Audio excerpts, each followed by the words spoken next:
Number one, top story of the week is a sad one, Evan, comes from last night's game. Not just last night's game, but garbage time of last night's game between the Bucs and the Ravens. One of my favorite players in the entire NFL. Shout out Penn State. Seems like just a really good dude. Came back from an ACL and was just balling his ass off this year. Chris Godwin is going to miss the rest of the season due to a dislocated ankle.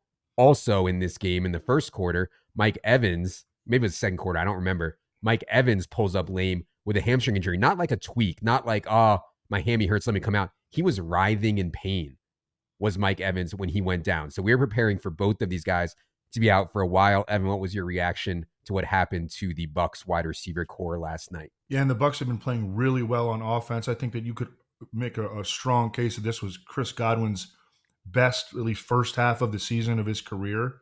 Mike Evans is a guy who's building a Hall of Fame case. I thought it was evident on his early touchdown catch, a 25-yarder, as he was walking back to the sideline, like he did not look right at all. Yep. So he obviously pushed himself to play, and we've seen I feel like a lot of dudes, especially at receiver, do that this season with not good results. And so for the foreseeable future, it's going to be Jalen McMillan. It's going to be Trey Palmer, I think. He's still in the process of getting healthy. And Sterling Shepard, rounding out the Buccaneers' 3-receiver set. Baker Mayfield has played awesome football this year, but he also has been, propped up, elevated a little bit by the performance of two of the best receivers in the league. Can he elevate Sterling Shepard, Jalen McMillan, and Trey Palmer going forward? That's going to determine whether or not the Buccaneers can stay competitive. So a few things on this. First, obviously a boost for Cade Otton, right? You saw it last night in the game. Cade Otton started making big plays. We know Cade Otton's going to be out there for every snap. More targets should flow his way now. Second, they went to this 3-headed monster at running back. I think they will stick with that. They're going to see a lot of those 3 guys going forward. This has been one of the most pass-centric teams in the league so far this season. It's hard to see them doing that without Godwin and Evans. And lastly, Evan, I'm curious what you think of these wide receivers. I just talked about it with Daigle. Last night, on 52 Baker Mayfield dropbacks, the non-Godwin Evans leader in routes was Trey Palmer with 42, Jalen McMillan with 31, Sterling Shepard, the shower narrative with Baker, 28. I think that the unknown, right? Like the guy that we don't know, he could be a superstar, we don't know, is Jalen McMillan. We are pretty sure, I think, that Trey Palmer and Sterling Shepard are not stars. So, me and Daigle talked about it on the waiver. Priority ad for me would be McMillan over these other 2 guys, but I'm not going to sit here and say McMillan's definitely a smash. Like, it's really hard to replace these guys and be the number 1 wide receiver for a team. So, Evan, if you had to pick up one, who would it be? And any more thoughts for the people on Jalen McMillan? I know a lot of people liked him coming out of Washington. Yeah, he was like a speed slot receiver in that loaded Washington offense where the quarterback was Michael Penix, and they had Jalen Polk and Rome Odunze and Jalen McMillan. All guys were drafted in the first 3 rounds this year. Jalen McMillan was like the speed slot receiver. The Buccaneers have pegged him as a guy that they believe can play outside as well. I think he has the highest upside. He also had 8 targets in this game. Now, he didn't do anything with them. Yep. But he had 8 targets. Yep. So, yeah, I think he's got the highest upside.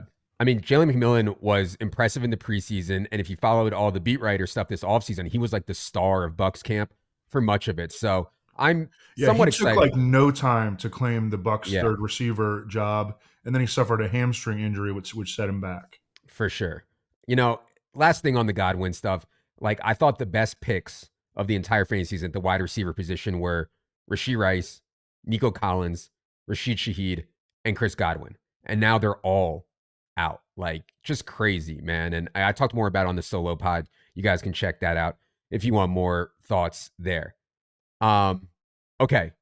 The other aspect of the Bucs stuff from last night was the running back. They actually did it. I expressed skepticism on this show last week that they'd actually be able to execute having 3 running backs play meaningful snaps. They got 78 plays off last night against the Ravens, which allowed them to play Rachaad White 39 snaps, Bucky Irving 29, Sean Tucker 16. Opportunities were Rachaad White 16, Bucky 12, Trey Tucker 7.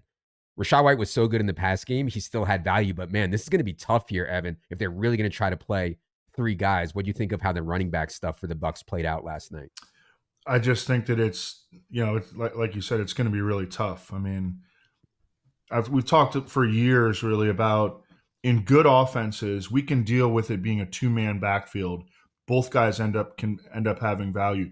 Three-man backfields, no. We're almost going to essentially, and we don't root for injuries, but we're going to have to essentially wait for someone to get hurt for these guys to have any level of trustworthiness. I know that Rachaad White came out of this game with 16 touches.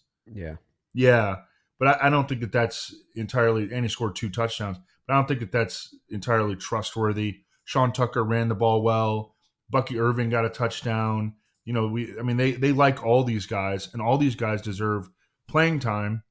I would feel no level of confidence starting any of them in the near future. Yeah, and the problem is like the offense is going to be worse, right? Godwin picked up so many third downs for them and created more opportunities for the running backs.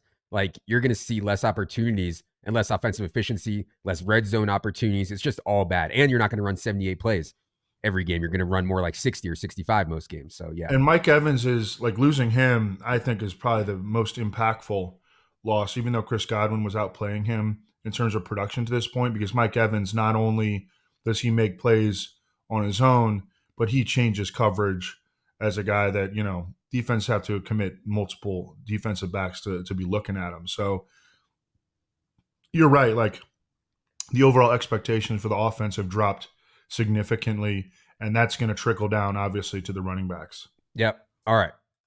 Let's go to number 2 story of the week, the Pittsburgh Steelers. What a night for the Steelers on Sunday Night Football. They make the controversial move to go to Russ Wilson, bench Justin Fields at 4-2. Russ Wilson starts this game real slow against a very good Jets defense, but then got hot. I mean, hot. 16 of 29 for 264, 2 touchdowns, no interceptions, as the Steelers put 37 points on a good Jets defense in an easy win. Evan, what was your reaction to Russ Wilson's first start as a Steeler? Yeah, the Jets were winning this game 15-13 at halftime and wound up losing 37-15. Russ finished over 9 yards per pass attempt. After the game, he got George Pickens heavily involved. And then after the game, Tom was asked, he said that he pretty much he made this decision as the Lone Ranger. Like he had very little support.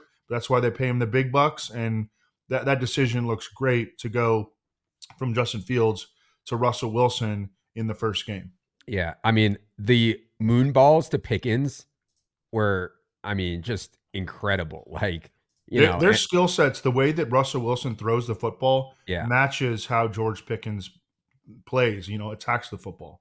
And also, we've had some weird participation stuff on George Pickens this season. George Pickens, 29 routes on 31 Russ Wilson dropbacks here. So not only was Pickens a better fit here, but he also had good participation, 5-1, 11-1. The other thing that that's against one of the best pass defenses in the league. Exactly. The other thing that we saw was another impressive game from Najee Harris. I mean, he is running the best that I've seen him run in his, 5 years in the league now? Or 4 years in the league, whatever it is. I mean, Najee is actually making plays on his own. He's carrying dudes. He had a 34-yard run here. Remember, for the longest time, he didn't have anything longer than like a 15-yard run in his career. How sticky do you think this Najee Harris stuff is, Evan? Yeah, so he now has back-to-back 100-yard games. They've got the Giants coming up next. I think it'll be a week-to-week situation. Also, it's worth noting Jaylen Warren played a lot in this game. So, he didn't play particularly great or anything like that, but they're going to involve him. I think it was almost 50-50 in snaps, if I'm not mistaken. Yeah. Each of the last 2 weeks it's been, but I can't believe it. I never would have thought this, but Najee has been way more efficient than Jaylen Warren, which I never would have thought before the season, And then Cordero Patterson, there's some speculation that he could come back and sort of turn into a little bit of a three-way committee. So that's a concern. I think it's just week to week. I think Najee Harris is like a solid volume-based RB2 play like regularly at this point. Yeah.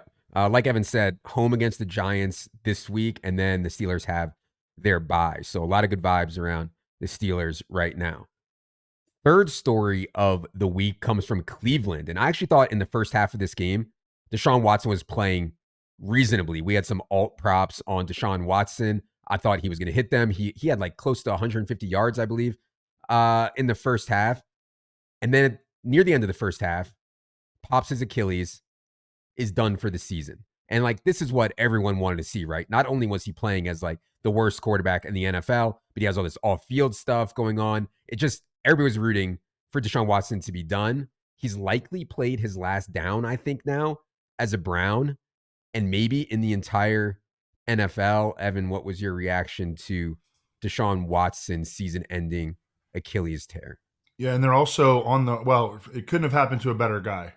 I don't root for injuries, but there is something I believe in like karma, and that's what that was here. Dorian Thompson-Robinson comes into the game. Well, I thought it was interesting. I think we talked about this a little bit on Sunday morning, that they had Jameis Winston inactive, and they had Dorian Thompson-Robinson active. Dorian Thompson-Robinson goes into the game, suffers a finger injury of some kind, and Kevin Stefanski won't commit to him being able to play in the next game. It's going to be DTR or Jameis Winston. It sounds like it's going to depend almost entirely on DTR's health, because he at this point is ahead of Jameis Winston on the depth chart, although DTR really didn't get anything going coming off the bench. 24 attempts for 82 yards and 2 interceptions. I don't know. I'd like to see Jameis in there, but I've been saying that for weeks and it hasn't happened. Yeah, so I think they want to see what they have in DTR. And so if DTR is healthy, I think he will start. Jameis will be the backup. I'm not sure that DTR will play this week, though, which means we could very well get Jameis Winston against a Ravens secondary, which everyone's game plan is to throw on Sunday. That would be exciting. I do think that there's more fallout. Well, first, let me just close the loop on Deshaun Watson. This is going to go down as the worst trade in the history of sports.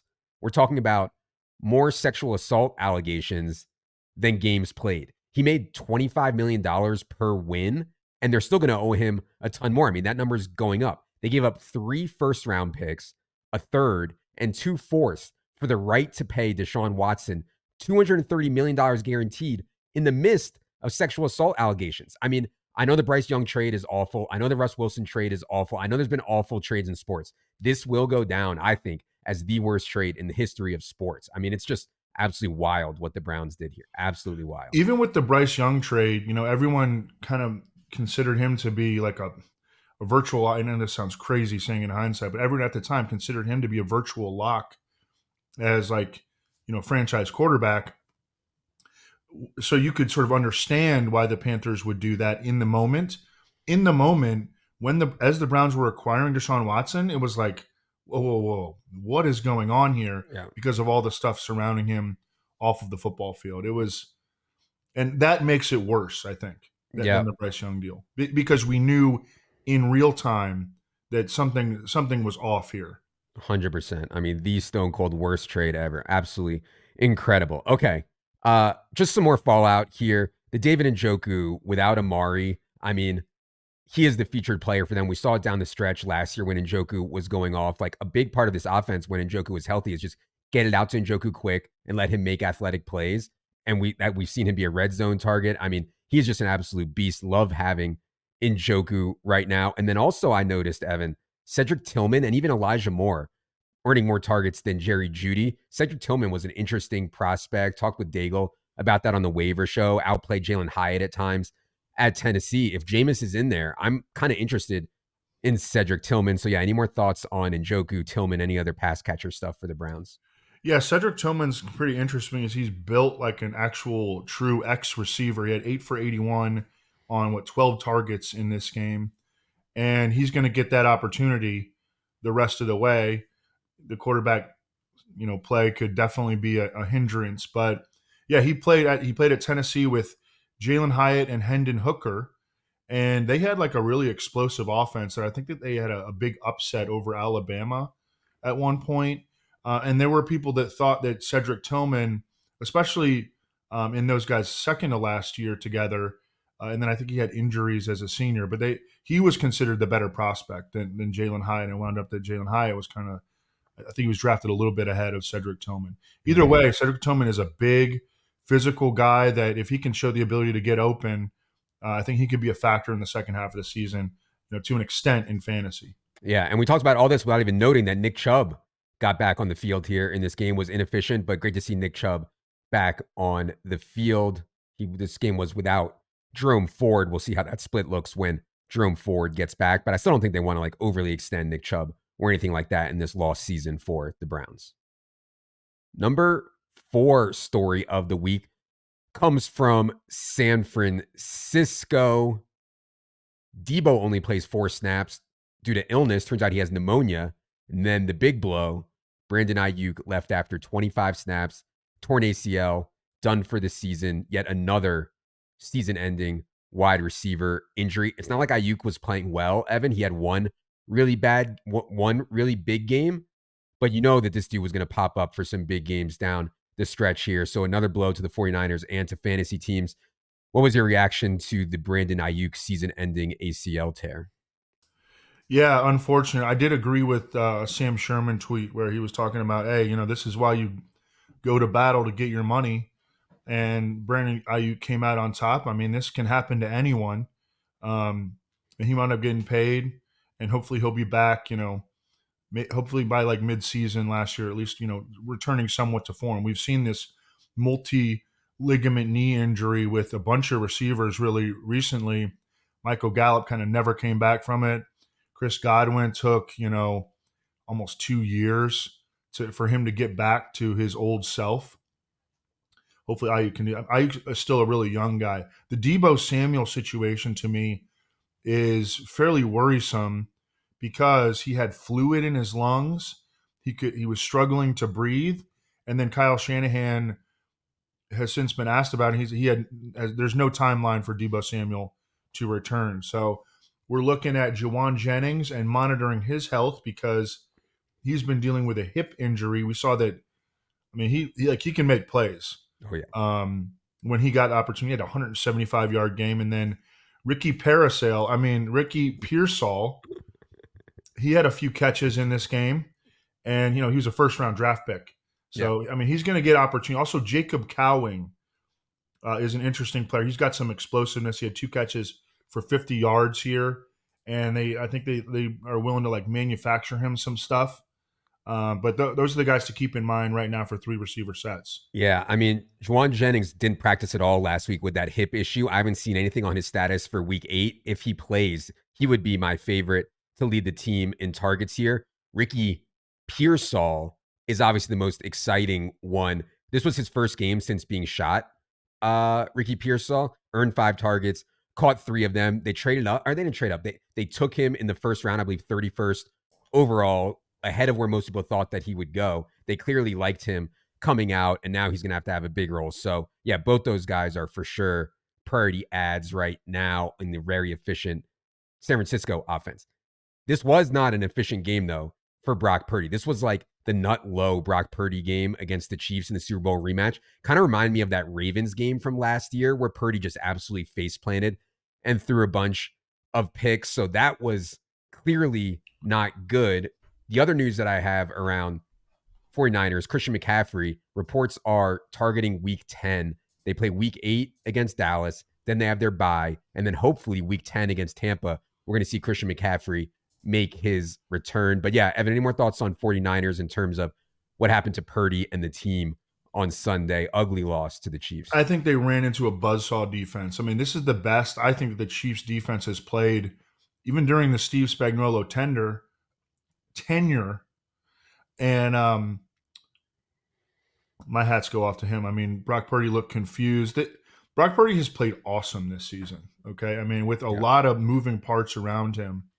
So I'm not like, I don't think it's like a big concern for him. My hat goes off to the Chiefs defense, which has been really carrying the team. We'll talk more about that when we get to the Chiefs. Yeah, I mean, players matter, and I mean, not having CMC, not having Debo, and not having Ayuk, it's going to be a problem, for sure. But he also did make some pretty bad decisions, especially on that. That I don't know. He threw into like too much coverage for sure. 5th story of the week comes from the New York Giants. So this was the Saquon Barkley Bowl against the Eagles. Giants got absolutely embarrassed, and not only does Saquon predictably run all over the Giants, but Danny Dimes was so bad. They had like 100 total yards in the fourth quarter, even with Malik Neighbors back, that he got benched. Now, Daboll said he was just looking for a spark from Drew Lock. Daniel Jones is still their starter. Daniel Jones is going to start week 8, but you start to see some light kind of the wheels coming off, even though Dimes, I think, has played reasonably well for much of this season. Evan, what do you think of how it went down for the Giants on Sunday? It was just so ugly. This is a stat from NFL Stats and Research. The Giants, they gave up 8 sacks to the Eagles, and the Eagles only blitzed 1 time. So, I mean, the loss of Andrew Thomas, their left tackle, all pro. I mean, that's an absolute massive loss. Probably a bigger loss than any other ones that they've had. They're just an offense to attack with opposing defenses going forward. And I agree with you that Daniel Jones has played definitely better than his reputation this season. But, at some point, you don't have a great offensive line in the first place, and then you lose the best player from that offensive line. It's bad. Yeah. And by the way, Andrew Thomas missed time last year, and the offense completely crumbled then also. Like, this is, yeah, Andrew Thomas really, really, really matters. That's a really bad one. Good to see Neighbors back. Only caught 4 balls. His return from concussion. Still good to see him back. The other big story was at running back. So, there were people speculating that it would be like 80-20 Tracy over Singletary. And I thought they were crazy. In this game, 72% of the snaps for Tyrone Tracy, 21% of snaps for Devin Singletary. Tracy handled 40% of the rush attempts, Singletary 27. 76% of the routes, though, at the running back position went to Tyrone Tracy here. So talked to Ron on a little bit. He didn't think that Devin Singletary was 100%, but even still, man, I mean, for Tracy to be that far ahead of Singletary when they're both active, I thought was important. Evan, how sticky do you think this Tyrone Tracy stuff is now that we have a 1-game sample of him breaking out and playing with Singletary? Well, I would feel more confident in saying that it has stickiness if Tyrone Tracy had played really well. Yeah. And that really didn't happen in this game. So I actually tend to think that it's probably the pendulum's kind of going to swing to it being more of a 50-50 going forward. I wouldn't even be surprised if Singletary led in the next game. I would bet against it being sticky. Okay. One thing I want to say about Malik Neighbors is that he had 0 catches in the second half of this game. And he was expressed, I mean, he was like, I was open. And then after the game, Brian Daboll was like, yes, he was open. We just didn't get him the ball. I like it when players are frustrated. He'll be the squeaky wheel in week 8. Okay. Let's move to the NFC now. We'll go alphabetical order. Start with the Arizona Cardinals. Cardinals get a win last night on a Chad Ryland field goal as time expired, 17-15 over the Chargers. I mean, once again, James Conner was Arizona's best player. Leads the team in rush yards and receiving yards on 21 touches. Dude is just good at the game. The big story, though, Evan, is the continual struggles for Marvin Harrison. Marvin Harrison has now had 1 good game all season. It came in basically 1 quarter of action against the Rams. I mean, he's rarely gotten layup targets. He's rarely been, from what I can tell, the first read. A lot of these routes, he's just out there on the X spot. And a lot of these routes are just he's running down the field. How can you use Marvin Harrison as your clear out X guy? It just doesn't make, he's not Romeo Dobbs. He's not Marquez Valdez-Scantling. Let's start using this guy the way the Giants are using Malik Neighbors a little bit more. Or maybe that's just too much to ask. I don't know. But yeah, Evan, any thoughts on what's going on with Marvin Harrison and their game last night? I just think that the offense as an entity has been disappointing. I was thinking of Drew Petzing, their offensive coordinator, as a potential head coach by the 2025 season, and their offense just has not met expectations in a game when Kyler Murray is going to throw for 145 yards, and the Chargers defense has been good this year, okay? But when your quarterback throws for 145 yards, you're not going to get any kind of useful production, generally speaking, from the pass catchers, and that was the case here. James Conner has been, their best player on offense. They're certainly their most consistent player on offense. And Jonathan Gannon was talking him up after the game, he put us on his back. his role obviously is in no danger. He's one of the top workhorses, bell cows in the league. Yeah, I mean, not easy for Mazda Marv going forward at Dolphins versus Bears versus Jets next 3 games. Also has to play the Vikings here. They do get the Panthers and Rams, two of the best spots you can have. Panthers and Rams in week 16 and 17 are the matchups for the Cardinals. But yeah, let's go to Atlanta. Falcons scored just 14 points in a home game against the Seahawks with everyone healthy. 2 interceptions for Kirk Cousins. One of them was not his fault. It hit Drake London right in the hands and bounced off. But yeah, not good. 14 points in a home game against Seattle here. Evan, what do you think of Falcons' performance? I think that Kirk Cousins is still struggling physically. The Falcons only ran 4 play action plays the entire game. I mean, Kirk Cousins has no mobility. He was never like a big time scrambler, but he was a pretty decent, never a big time runner, I should say, but he was a decent scrambler. He had years where he would run for a handful of touchdowns, a mobile guy in general, and he does not have that. And there's an element of their offense that is missing because of that. The 509 passing yard performance on Thursday night has not proved to be reflective of what to expect from the offense going forward. Um, Drake London still had a nice game. Kyle Pitts had a nice game. Darnell Mooney was fine, 5 for 46 and 8 on 8 targets. But yeah, I mean, Kirk Cousins not lighting it up. The one thing that I thought was amazing in this game, Bijan was absolutely incredible. I mean, Bijan had a sick, one-handed, crazy catch. He had some insane runs, 143 total yards on a touchdown on 26 opportunities. Tyler Algier just 6 opportunities here as they were losing. So, like when they're behind, Bijan is clearly better in the pass game than Algier. You're going to see that split be way wider there. The other note that I had on Atlanta, I mean, exciting stuff coming up.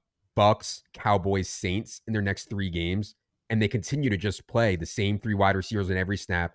And Kyle Pitts is playing well at tight end, so it's still exciting stuff to me for the Falcons. Yeah, the matchup against the Bucks is so nice. Obviously, I'll write about it this week.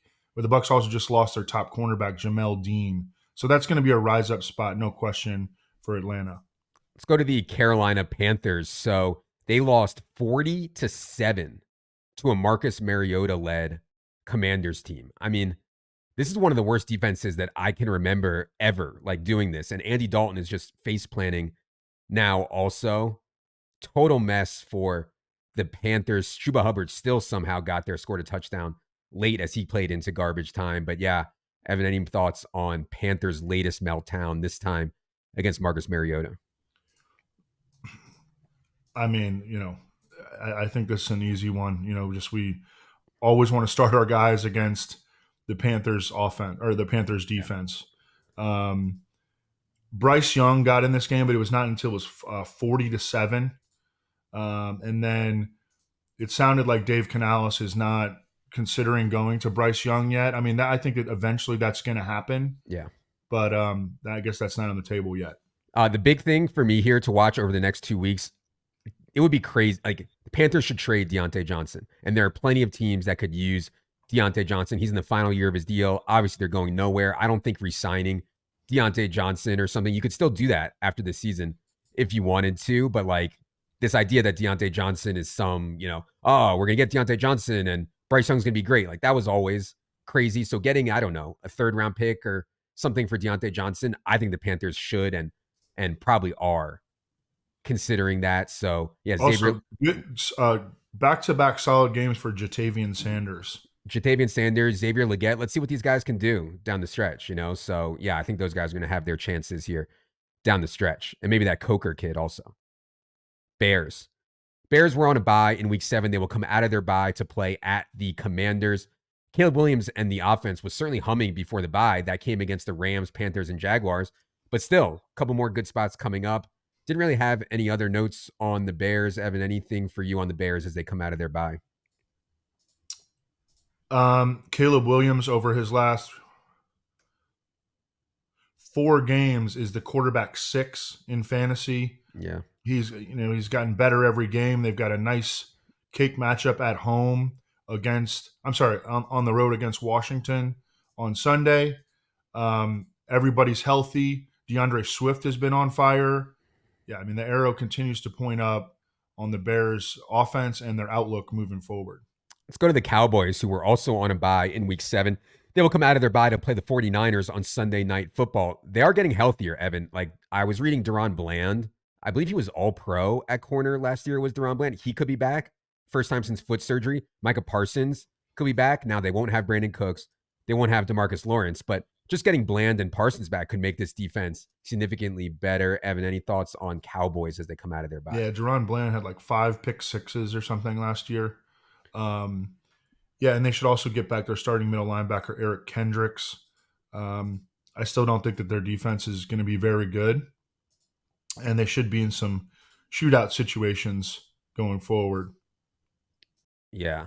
There's a lot of complaints out there about CeeDee Lamb. Like, I'd kill to have CeeDee Lamb right now. All my wide receivers are hurt, you know? So, like, I mean, I understand CeeDee Lamb was underwhelmed relative to his ADP, which was number 2 overall, but I'm not panicked on CeeDee Lamb, and at least he's healthy, you know? I mean, at least he's healthy. Lions. This was an awesome game. I mean, the Lions go into Minnesota, take the lead in the NFC North with a 31-29 win.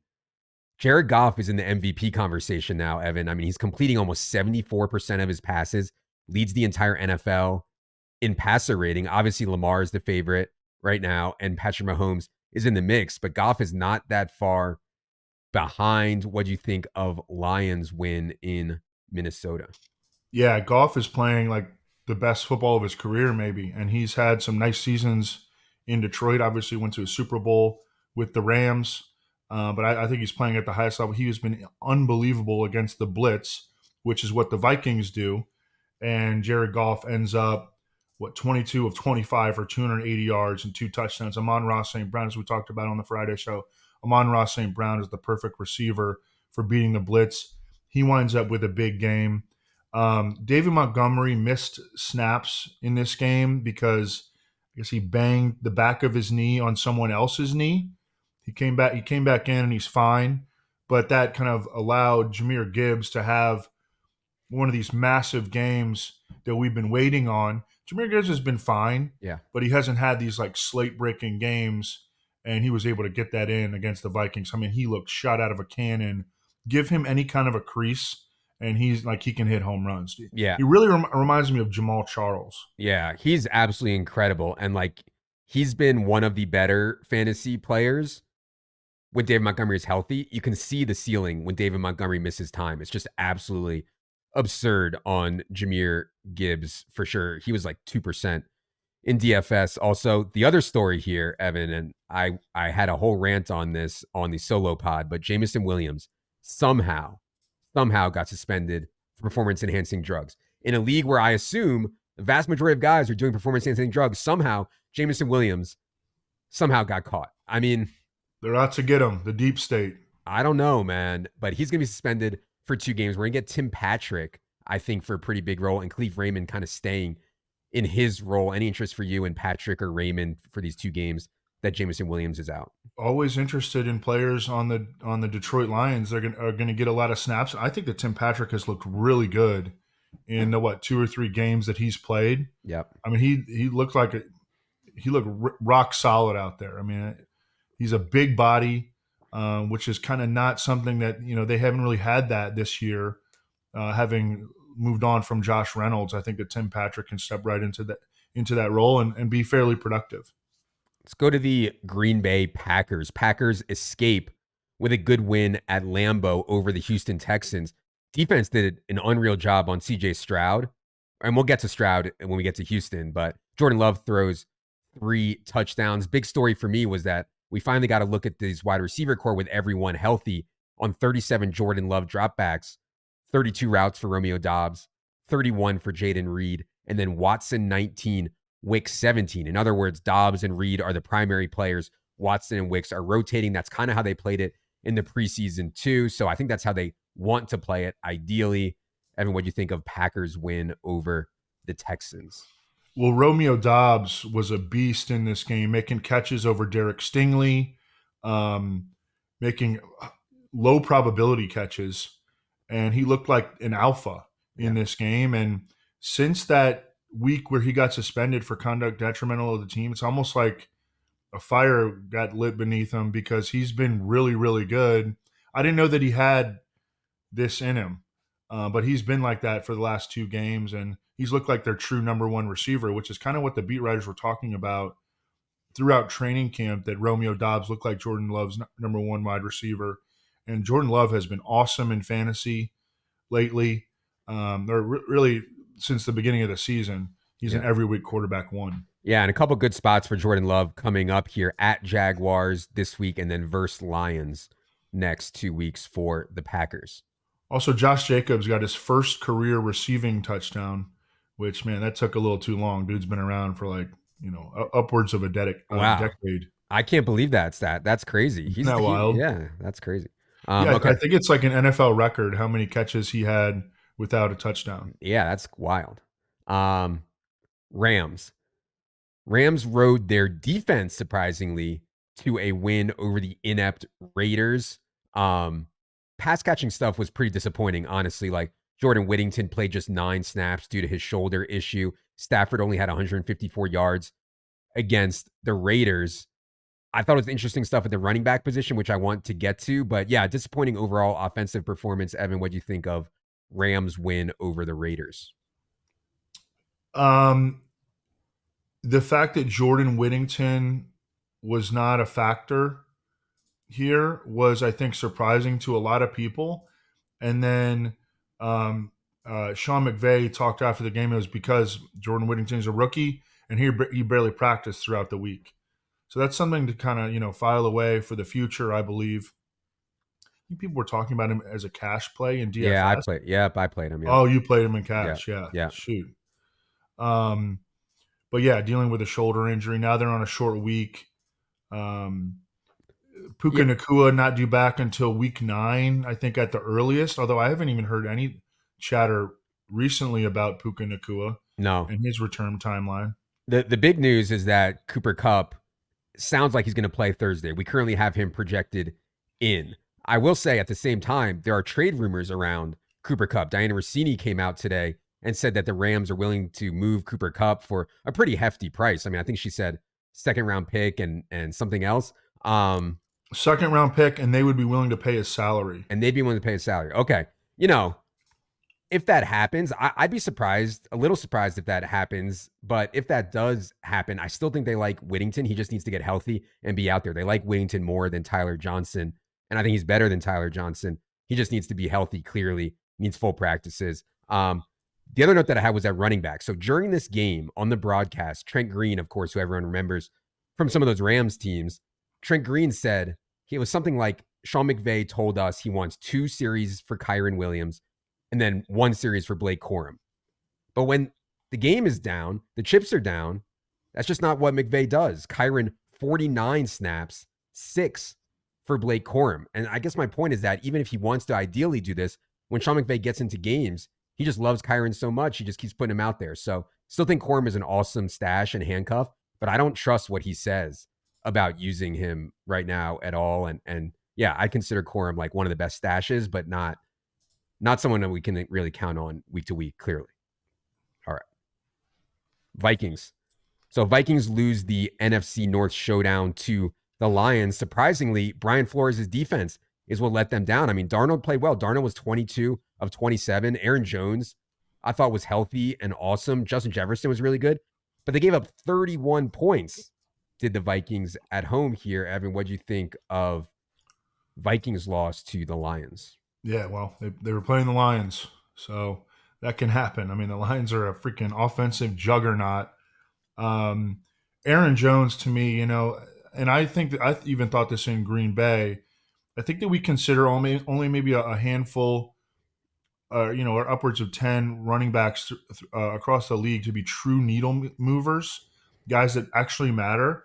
And I think that Aaron Jones was that in Green Bay, and I think that he's that in Minnesota. He's, now he's on a short week nursing the hamstring injury. It's always kind of iffy with him. He's had a long history of soft tissue stuff, hamstring just last year. But when he is on the field and rolling, I mean, he's he makes a difference. Yeah.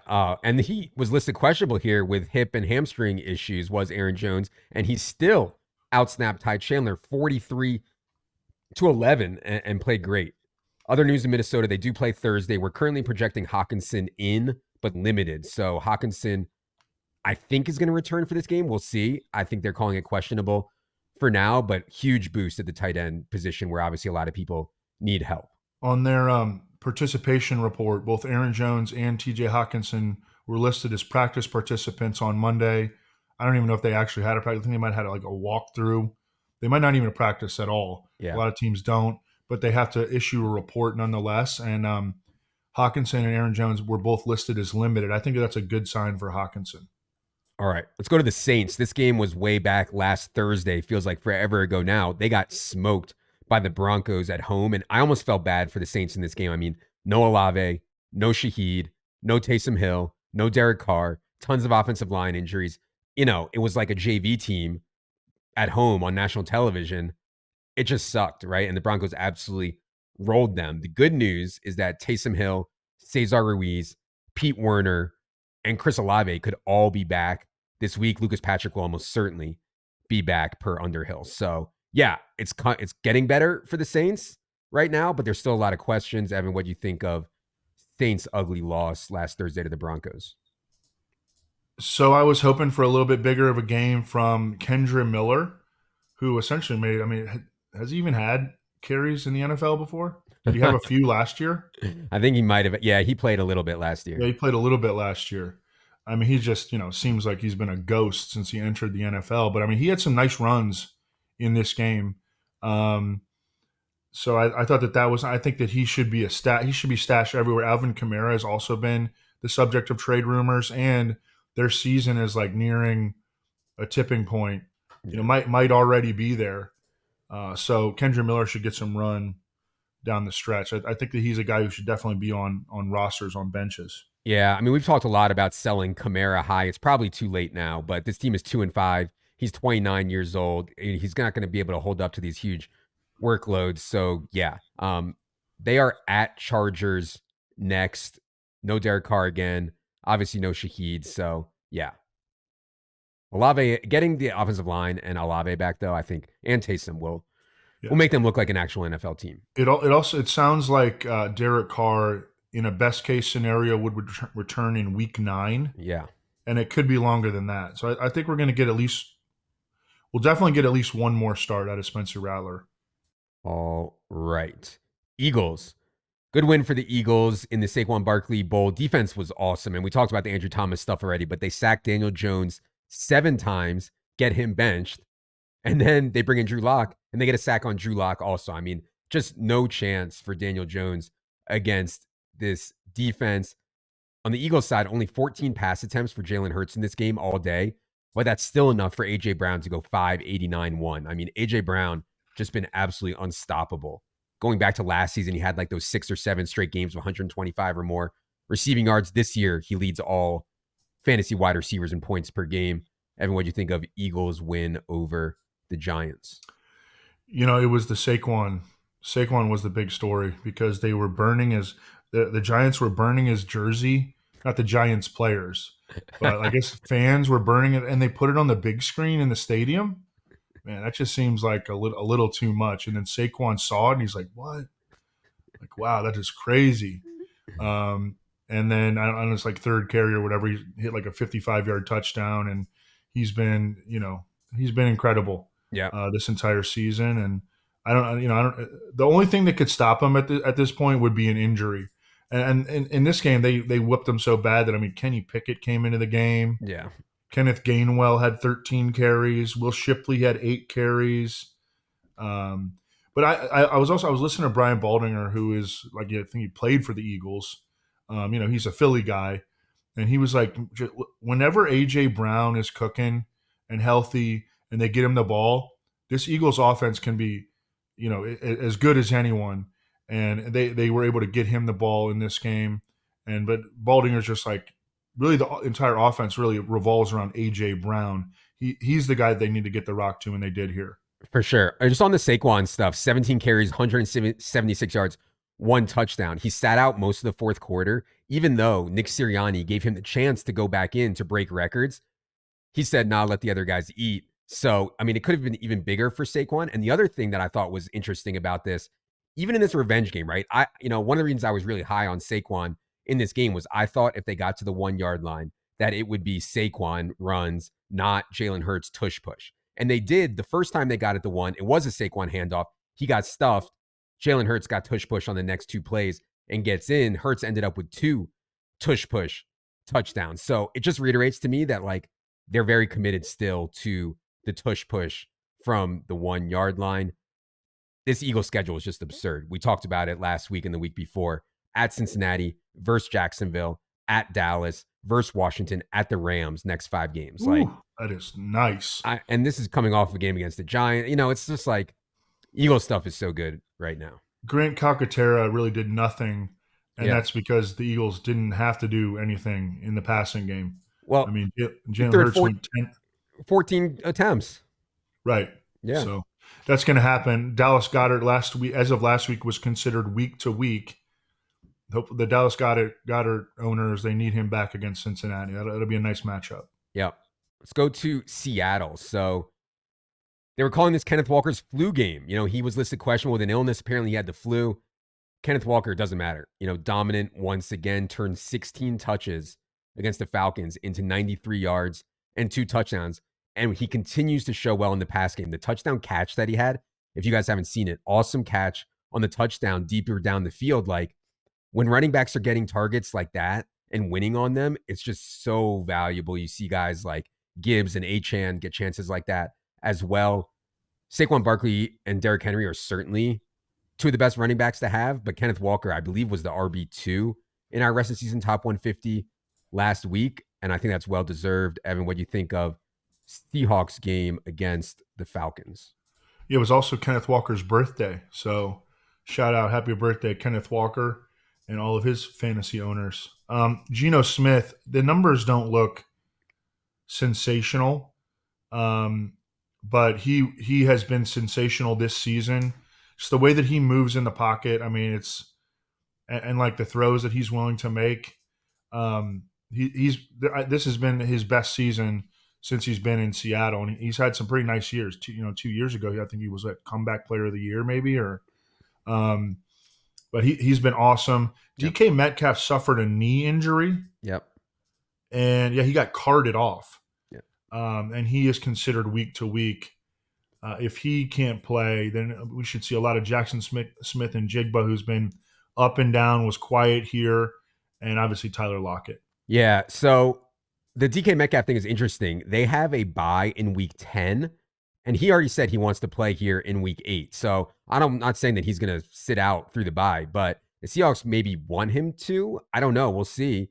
That would be week 8, week 9, week 10 is the bye, then come back week 11. If that happens, obviously a big boost to both Tyler Lockett and Jackson Smith and Jigba, as well as Noah Fant. But yeah, DK Metcalf was playing awesome in this game before he hurt his knee. There's no doubt. And especially now that like Baker and that stuff is all messed up, the Geno stuff is like the best ball stuff. I mean, it's crazy from the from the front doors. I'm sorry. All right. Last NFC team is the Washington football team. Scary one, man. Just 10 snaps into the game against the Panthers. The consensus NFL Rookie of the Year, Jaden Daniels, hurts his ribs, sits out the rest of the day as Marcus Mariota goes off for 20 fantasy points. I mean, Jaden would have had 30 in this game, like easily. Already had a 46-yard run, by the way, on his first 10 snaps. But anyways, Jaden Daniels is now week to week.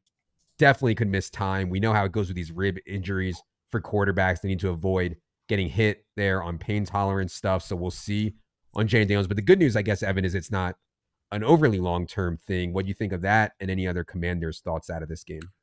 I thought that Marcus Mariota came on and he moved the offense consistently. Of course, it's against the the knife through hot butter, or the hot knife through butter, or whatever, against freaking Carolina, So I don't know if you can take too much away from that, but Marcus Mariota did play well off the bench. Noah Brown, nothing.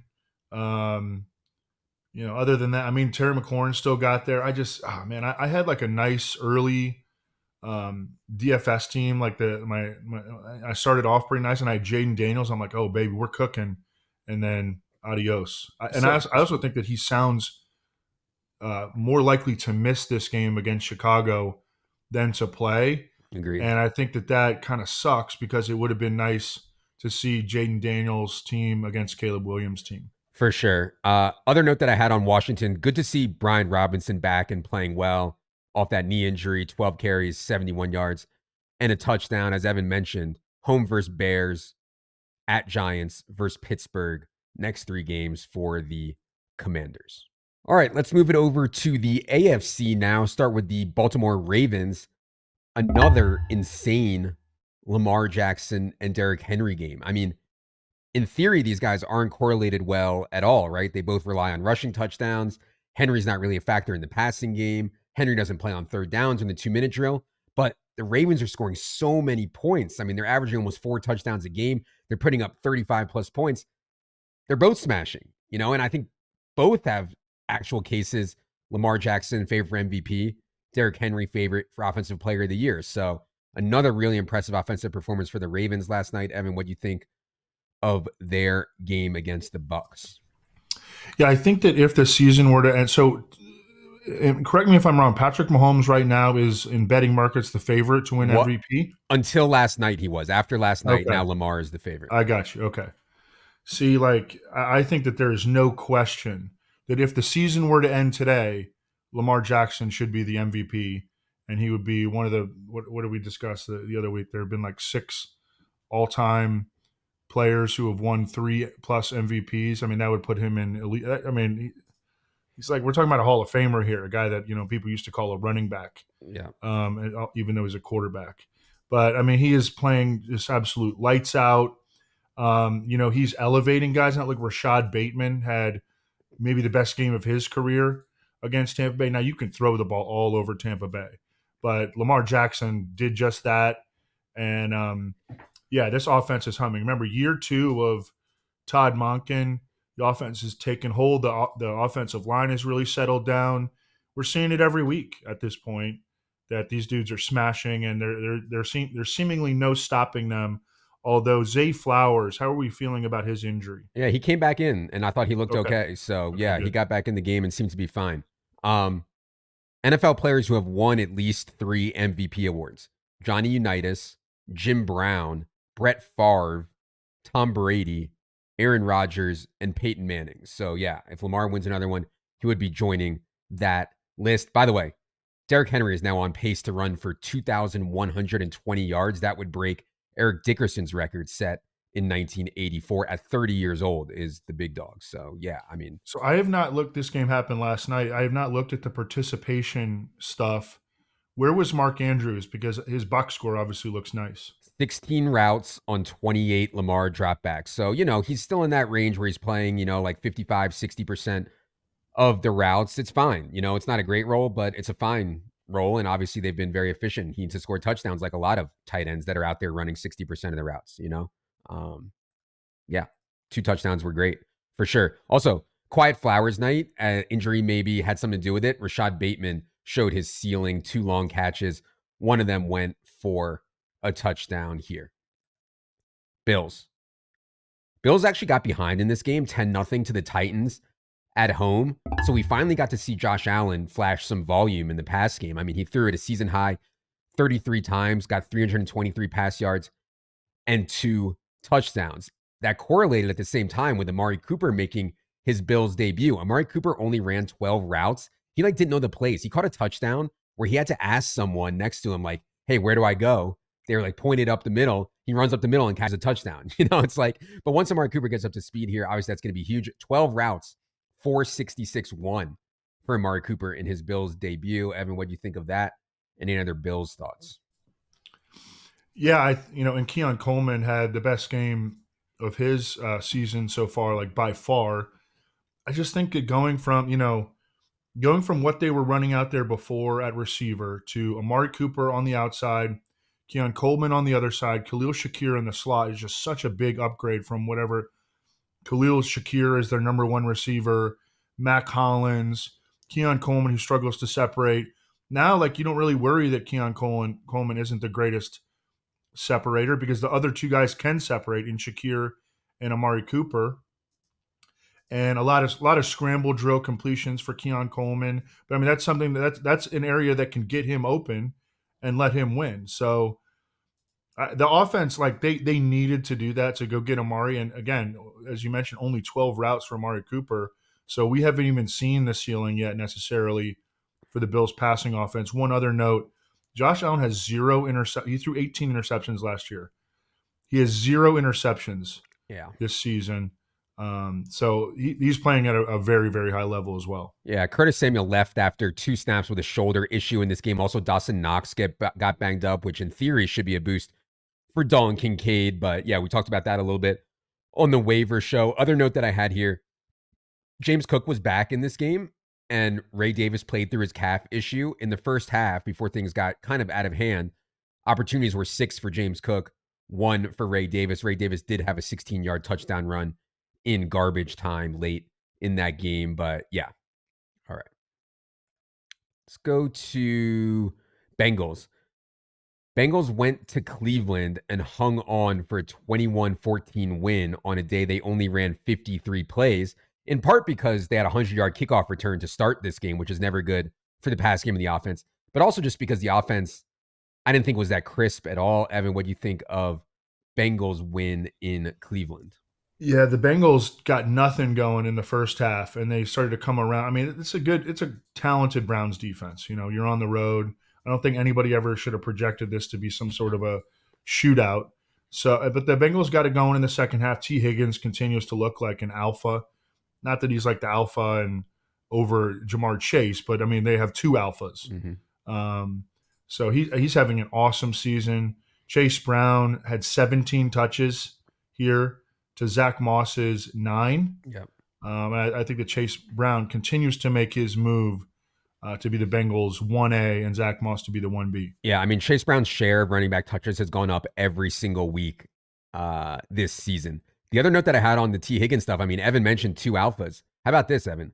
In 5 games that they've played together this season, T. Higgins 45 targets, Jamar Chase 37. So, I mean, I'm not saying that T. Higgins is better than Jamar Chase. I don't think that's true. But the way the defenses play them, you can see that T. Higgins has like weekly massive upside and is just awesome player. He's going to get the bag. Oh, by the way, Bengals started off their season 0-3. You know, they had losses to New England and Washington in there. Now they're 3-4. Home versus Philly, home versus Vegas next. They have a really soft end of season schedule. So, yeah, Bengals are still really live for the playoffs here and to be a factor in those playoffs. One injury to keep in mind is the Bengals left tackle Orlando Brown Jr. suffered a calf strain, and he'll probably be week to week. Let's go to the Denver Broncos. This was that Thursday night game in New Orleans. They take care of business in the Sean Payton Bowl. Easy 33-10 win for the Broncos. Big story to me was the running backs. You know, there was a lot of hype around Audric Estime coming into this game. He did end up with 5 carries, but every time people try to bury Javonte Williams, he's like, no, man, 14 carries, 88 yards, 2 touchdowns rushing, and caught 3 balls. Now, everyone rolls the Saints on the ground. Like, people have been running all over the Saints all year, but still, good to see that Javonte can do it. Evan, what do you think of Broncos win in New Orleans? Yeah, and by the way, they have Carolina coming up. But yeah, Javonte Williams was a player that I was really high on as like an 8th round pick in fantasy throughout August.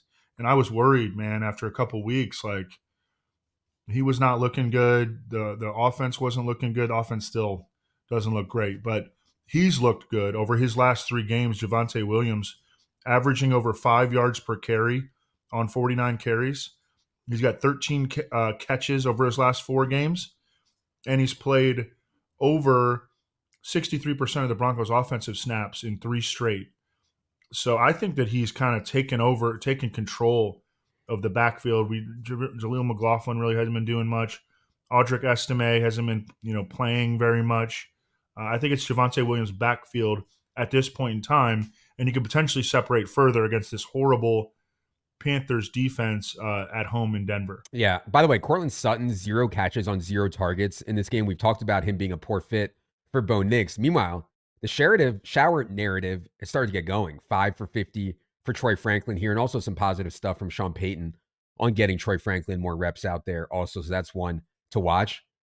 Bo Nix is on pace to run for 619 yards and 7 touchdowns. I mean, Bo Nix can He had really run it, man. 75 yards rushing in this game. He can really run it. All Yeah, he right. can. Houston, I was actually looking at this so hard because I'm like, I can't figure out what's going on with CJ Stroud. And it's really easy to say he doesn't have Nico Collins and that's it. It feels like there's more going on to me than that. I mean, 10 of 21 here for 86 yards, no touchdowns, takes 4 sacks in a 24-22 loss at Green Bay. Now, I understand the offensive line was horrible here. I understand that he doesn't have Nico Collins. I didn't think that CJ Stroud throwing for 86 yards in a full game was really in the range of outcomes at all. Evan, any ideas on what's going on with Texans pass game right now? I do want to cap tip the Packers defense, which started out rough in this new scheme under Jeff Hafley and has really started to come together lately. But you're absolutely right. The Texans' offensive line, remember they were the most injured offensive line in the NFL last year? I just assumed that, hey, we're getting everybody back. The offensive line is going to be better. The offensive line was better last year, or injured, than it has been so far this year. Also, early in the season when CJ Stroud and the passing game were playing better, a lot of that was due to Nico Collins just going up and making insane low probability catches down the field to kind of rescue them. And you pull that element out of the offense, and like it went to shit here Yeah. at Green Bay. Also, their running game, the final stats look good for Joe Mixon, but in terms of like down to down success rate stuff, and the week before he had a 59-yard run. Here he had a 32-yarder. From down to down, like they are not running the ball successfully. So, and that puts him in dangerous third and long situations with a bad offensive line. No Nico Collins to go up and get the football. I think that's where the problems stem from right now for the Texans offense. Yeah, I was looking at this with Thorman a little bit yesterday. They have been in third and long at an outrageous rate, like way too often. I was like, oh, maybe they're running too much on first down, but they're actually 11th in first down throw rate. So, yeah, it's just weird. I will say, like, Tank Dell, I know no one wants to hear it. Tank Dell, again, caught a pass in the back of the end zone and was out of bounds. Tough. It's just, yeah, really tough for the pass game now. The good news is pass game home against the Colts next. This is a get right spot for CJ Stroud and this offense coming up here against the Indianapolis Colts at home. Let's go to those Colts. So Colts beat the Tyler Huntley / Tim Boyle led Dolphins. Still a scary win because it's just clear to anyone with eyes that Anthony Richardson, at least right now, is not it. I mean, just so many uncatchable throws. 10 of 24 here. Anthony Richardson is now completing just 48% of his passes on the season. That is dead last among all quarterbacks by a wide margin. Anthony Richardson did aggressively run here, which is great to see. 14 carries, 56 yards. But yeah, Evan, what do you think of Colts? They get a win, but another scary performance from Anthony Richardson. Yeah, and I mean, it just sinks the pass catchers. And now Shane Steichen on Monday was talking about how he he hopes that Jonathan Taylor can come back. That would help, but their passing game is just kind of in the gutter. I mean, there's just nothing you can lean on when Anthony Richardson is in there because he can't consistently complete passes. Yeah, it's just really, really bad. By the way, we talked on Sunday and maybe Friday about Tyler Goodson out playing Trey Sermon. That's exactly what happened in this game. Goodson got 14 carries to Trey Sermon's 8. We'll see what happens. Jonathan Taylor is expected to practice at some point this week or next. We'll see what happens. But yeah, great to see Tyler Goodson playing ahead of Evan's favorite piano carrying running back, Trey Sermon. Let's go to Jacksonville. So this was their second straight London game. This time they get a win thanks to Tank Bigsby and Brian Thomas. I mean, on the Bigsby stuff, Travis Etienne missed this game. But at this point, I don't know how you don't stick with Tank as your base running back. 26, 118, 2 here. Dude is just an absolute beast. Evan, what do you think of Bigsby and any other Jaguars thoughts from their second straight London game? Yeah, Dearness Johnson also played pretty well in this game. He had almost 80 total yards. Yeah. He had 70 total yards in this game. And to be honest, John, that's when he's gotten opportunities. I mean, he's played pretty well. You remember he had some really nice games with the Browns a couple years ago. Doug Peterson came out and said, "Yo, like we are sticking with or that when Travis Etienne is healthy, he's going to be the main back. I don't believe in guys losing their job while they're injured. That's an old school NFL football guy philosophy. And I mean, I guess I'm led to believe that that's going to happen. But man, Tank Bigsby has been incredible as a pure rusher. Did you get any receiving work here? Yeah, No. he has 2 targets, or no, he has one. He still has 1 catch on the season. Yeah. Yeah, It's just a total zero in the pass game. So total zero. I mean, to have big games, he needs to go over 100 yards. He needs to score touchdowns, but he certainly can do so. We'll see what happens when ETN gets back. I should note only 20 pass attempts here for Trevor Lawrence. And we kind of have 4 guys now earning targets at a flattish level. Obviously the star is Brian Thomas Jr. He's on pace for 72 catches, 1,200 yards, and 10 touchdowns. But you're going to have big Evan Ingram games. You're going to have big Christian Kirk games, I still think, at some point. And like last week, we saw Gabe Davis, I think, get 2 touchdowns. So really tough to project in the pass game here. Obviously, Brian Thomas Jr. is the one that is best. Home against Packers next for the Jaguars. Let's go to the Chiefs. Chiefs go into San Francisco. Patrick Mahomes throws 0 touchdowns and 2 interceptions. Patrick Mahomes throws for 154 yards. Kelsey has 17 yards. And the Chiefs win pretty easily. I mean, Patrick Mahomes, I think, can be dropped in most fantasy leagues. If you're in like a 12-team fantasy league, a single quarterback league, he probably can be dropped at this point, which is crazy to say. But dude leads the league in interceptions, 21st in touchdown passes, 15th in pass yards per game, 23rd in passer rating. It's just hard to see it right now. And not that he's not an incredible player, one of the best quarterbacks of all time, but for fantasy, it's just really hard to see it right now on Mahomes. That said, another win. They're 6-0 now. Evan, what do you think of Chiefs win in San Francisco? Yeah, Mahomes also, he had some bad misses in the passing game. Yeah. In this one, he had one where Xavier Worthy was, in NFL terms, wide open for a deep touchdown and just overthrew him. It was an ugly, ugly miss. At the same time, goodness gracious, did you see some of the runs that Patrick Mahomes had? I mean, the 33-yarder down the sideline, the touchdown. He finds a way, and their defense obviously finds a way. Their defense is killing it. Offensive linesman. The running game generates like no big plays at all, like whatsoever, but they can rely on it for 3, 4, 5 yards a pop with Kareem Hunt, and they continue to fill him up with work. And I don't see that ending anytime soon. Yeah. Unless something happens to him physically. I mean, because he gets what's blocked for sure. The way this team is playing, which is ball control, defense, run the ball, it's awesome setup for Kareem Hunt. And by the way, he's way ahead of these other guys now. Kareem Hunt, 44 snaps. Samaje Perine, 16. Carson Steele, 13. The Xavier Worthy's thing, Evan mentioned the play. I tweeted, you guys can go to Twitter if you want to see the play that Evan is talking about. But yeah, Xavier Worthy got 8 targets here for a 30% share. I mean, just massive. Mahomes overthrew him on that bomb. Still doesn't look like he's like capable of winning in roles that will lead to consistent production, but he's going to have some huge games with this role. Again, 30% target share. Juju Smith-Schuster has already been ruled out for week 8. One other thing I want to note, and you can't necessarily use Noah Gray right now, the Chiefs' number 2 tight end. But I mean, if this is going to be Kelsey's last year, and Noah Gray got an extension a few weeks back, like he could be their number 1 tight. He was a really good athlete coming out of Duke. He's made some nice plays in the passing game this year. There's a chance that he could be their number 1 tight end in 2025.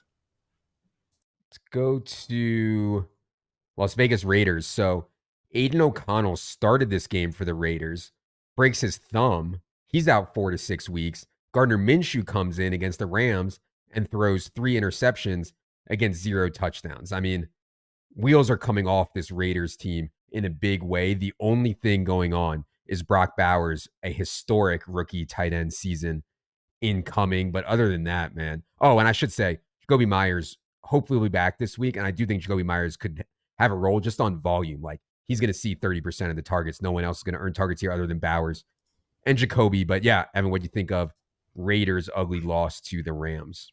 Yeah, they also have to face the Chiefs coming up, which is going to be tough. Alexander Madison is like he's run away with the number one RB job. You know, he had well over 100 yards from scrimmage in this game, 3 catches. Um, uh, Brock Bowers has the most catches in NFL history through 7 games by any first year player. Yeah. 43. I mean, he might catch freaking 95 or 100 balls this year. Yeah. He's on And pace also for they he's on signed. pace for 114. I mean, it's crazy. Oh my god. Oh yeah. I guess because they play 18, which helps, or they play 17. Yeah. And then they signed Desmond Ritter off of Arizona's practice squad. I mean, I would not be surprised if he gets into a game at some point. Yeah, the Zamir White stuff is just like a good reminder that running back position is just so replaceable all summer. Antonio Pierce was like, Zamir White's our guy. We're going to ride Zamir White. It took like literally 2 weeks for him to be like, you know what? Zamir White's not that good. Let's see what we have in Alexander Madison in this game. And Zamir White was a little bit banged up, but in this game, Alexander Madison, 26 opportunities compared to 4 for Zamir White, who was coming off of a groin issue. Chargers. So Justin Herbert got loose last night, man. 349 passing yards in Arizona, but the Chargers just could not get in the end zone. 5 field goals in a 17-15 loss. I mean, that is a tough pill to swallow. Lose on a last-second field goal, 5 field goals of your own, and no touchdowns. Evan, what do you think of Chargers' performance in Arizona last night? Oh man, I went to bed before this game ended, but yeah, so I don't really have any big takeaways. I was worried that Lad McConkey might not play. He wound up playing. Yeah. J.K. Dobbins had another nice workload, 17 touches. There was no real. It didn't seem like there was any real upward progress for Kamani Vidal. Right. Played a little bit more, but not really threatening for that number one job yet. He's probably going to need a Dobbins injury. Yeah. So the star of the game was our old friend, Will Dustley. I mean, Yeah. Will Disley. I mean, 881-0 on 11 targets with Hayden Hurst out. I don't think I'd go chasing that, but it's at least notable. And yeah, at the running back spot, like Evan mentioned, they get the Saints next. Just a great J.K. Dobbins spot. J.K. Dobbins had 14 carries here compared to 3 for Vidal and 2 for Haskins. I was thinking about like the path for Vidal, even if J.K. Dobbins gets hurt, it's not like it's going to be all Vidal, right? I think he'll be ahead, but Haskins would play, and Gus Edwards, when he gets back, if he gets back, would probably play too. So, it's not like maybe as clean as I was hoping on Vidal, but still in the mix here. And again, J.K. Dobbins, assuming he's healthy against the Saints here, is going to be a really good spot. Dolphins lose again here. I mean, they don't even try. They don't even try to get Tyreek or Waddle the ball. They lose to an inept Anthony Richardson team. People are now, they're going after my brother, Evan. They're going after my brother, Mike McDaniel, calling him a fake sharp. I don't like it. However, we have big news. At long last, Tua Tagovailoa expected back for the Week 8 game against the Cardinals. Sounds like he still has to clear a couple protocols, but sounds like they are expecting Tua Tagovailoa to play Sunday and return this offense to something that we can be excited about at long last. But anyways, Evan, any Dolphins thoughts for you here coming out of their loss to the Colts? And they have a beatable Arizona defense at home in Miami coming up. So, yeah, I mean, the offense was just like largely non-functional without Tua at quarterback. Him coming back is going to be huge for everybody. Devon Achane, I didn't know what to think of his role, but he had a really nice role here. So I thought that was promising against the Colts. He didn't have a huge game, but he had like 85 yards from scrimmage on 17 touches.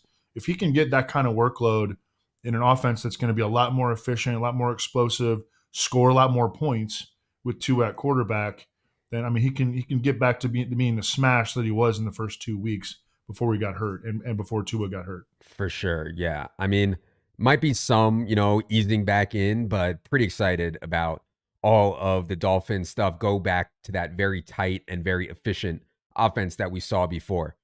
By the way, I know we mentioned Puka Nacua earlier. The Rams have officially designated Puka Nacua to return. In other words, his 21-day practice window has opened on Puka Nacua. So good news for the Rams there to go with the Cup news as well. Patriots. This was Drake May's second career NFL start. Comes in London against the Jaguars. Patriots got down 22-10 at half, and they were never really in it. But I thought Drake May was pretty good again. I mean, 26 of 37, 276 yards, 2 touchdowns, while throwing to an absolutely woeful wide receiver core. Evan, what do you think of Drake May's second performance and any other Patriots thoughts? Certainly I don't think that we're having the conversation, should he be playing anymore? Because he obviously is an NFL starting quarterback, caliber starting quarterback, and he needs to be in the lineup. And he's elevating guys. I mean, Hunter Henry had a big game here. Um, Drake May can run the ball. He led him in rushing. I mean, he only went 3 for 18. They didn't get any rushing really going at all. But I mean, the guy is a dual threat quarterback, and he's a professional quarterback, and he needs to be in the lineup. Yeah. I mean, And I mean, you can play him against bad defenses in fantasy. I mean, he's had 2 fairly productive performances in a row. yeah. I mean, if you told me you wanted to start Drake May over Patrick Mahomes this week, it sounds crazy, but I wouldn't kill you for it. Patriots next game is again, well, I would kill you for it against the Jets, and they have some couple tough matchups coming up. But in good matchups, like Evan said, they play the Rams a little bit down the line, Colts, Cardinals.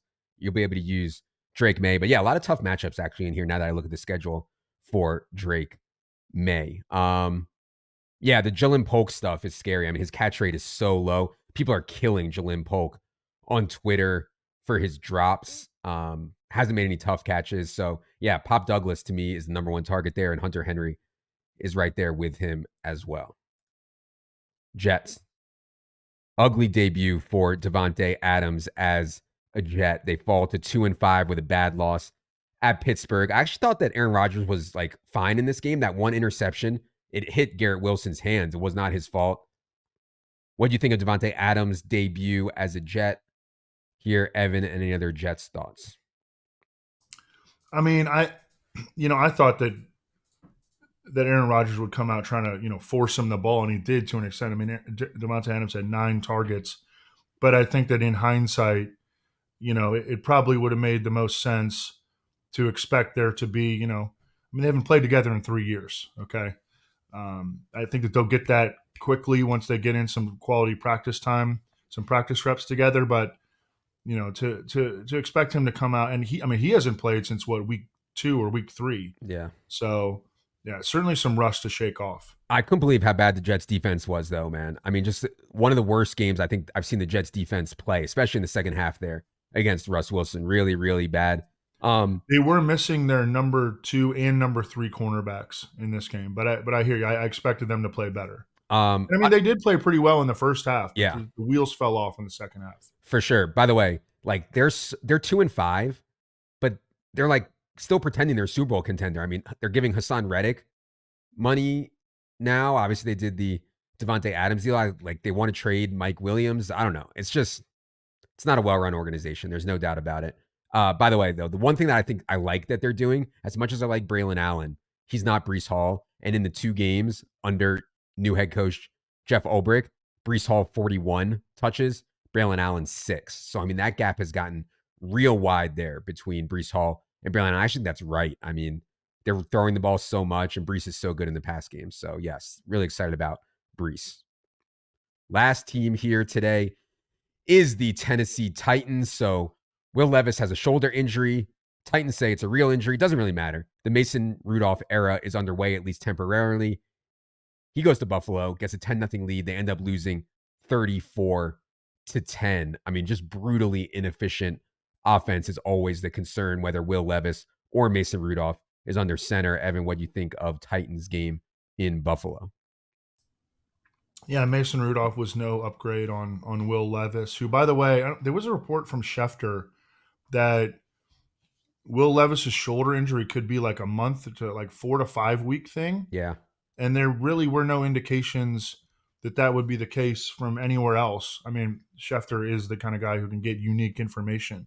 But I thought that was interesting. So we might be seeing Mason Rudolph quite a bit going forward. I don't think that that's necessarily a good thing. DeAndre Hopkins missed the 4th quarter of this game due to a lower leg soreness. He hasn't been healthy all season. Remember, I think it was an MCL injury kind of late in training camp or at some point during training camp, and he hasn't done really anything this year. Yeah. Oh, it's certainly messy. Pollard gets that massive role in this game with Tajay Spears out. He gets 22 opportunities, but just 65 yards. And like when you're the Titans and Mason Rudolph is your quarterback or Will Levis your quarterback, that's the risk. I mean, same with Calvin Ridley, who I think Calvin Ridley's an overrated player, but still he's better than what he's shown here this season. 9 targets, just 3 catches for Calvin Ridley as the woes continue. One of the hopes coming into the season was that Bill Callahan, under his son Brian Callahan, could like fix the offensive line. Yeah. And I mean, Bill Callahan has done that in past stops, but that has not been the case. The right side of the Titans offensive line just caves in every play. And so, I mean, they're going to need to add more talent. I mean, coaching can absolutely elevate in the NFL, but I mean, it's just they're playing from like a really bad hand. Yeah, I know, man. And schedule's not doing them any favors. I mean, they were at Buffalo in this game. Their next game is at Lions. Like, it's not going to get much tougher than that 2-game stretch. Greg Russo, the Bills' defensive end, who's been having a great year, he hit Mason Rudolph 6 times in this game. Just he's going to be taking a beating. All right. That is going to do it for the look at week 7 team by team. Looking ahead to week 8. Appreciate you all. Appreciate you all being here. If you're watching on YouTube, do us a big favor and hit the subscribe button. Helps us out a ton, allows us to continue to provide you with free content like this. For Evan, producer Luke, producer Ryan, I am Adam. Good luck, everybody.